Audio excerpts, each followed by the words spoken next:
Many a sailor, no matter how brave and fearless, knows how unpredictable and deadly the seas can be.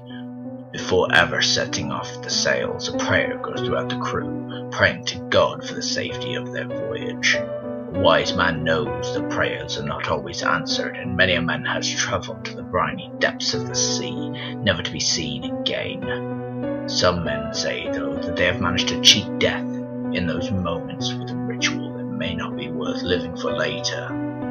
The ritual is fairly simple, but not one that one wants to use unless they are in mortal peril and know it.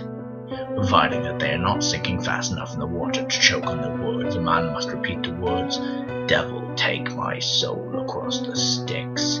God has abandoned me 3 times at the top of his lungs. If he truly puts himself and his soul into it, the ferryman shall come.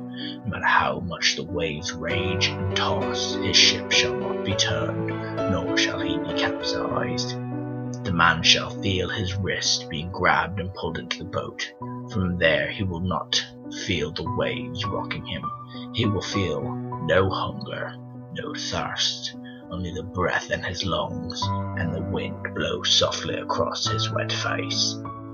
It is important that the man does not look up into the eyes. This is because calling him out is a trick, you see. The ferryman will not take a soul across the Styx without payment. He will hear him speak, asking for payment.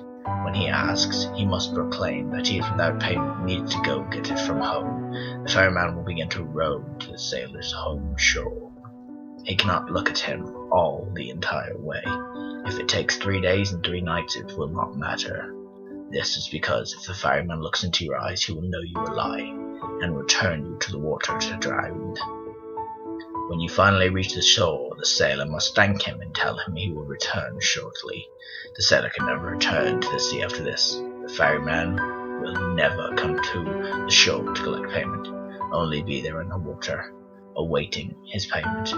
If the sailor ever does set foot on a boat again, he and all the men on it shall perish in a violent and destructive manner. Be warned though, one cannot outrun the ferryman forever. I know a man who is in his last years and fears closing his eyes at night, lest he pass from this world and his soul meet the ferryman once more. He feels the grip around his wrist tighter and tighter at night with each dream when he finally falls into sleep and see the monstrous face looking at him enraged. No one truly cheats the ferryman. He is simply far more patient than most realize.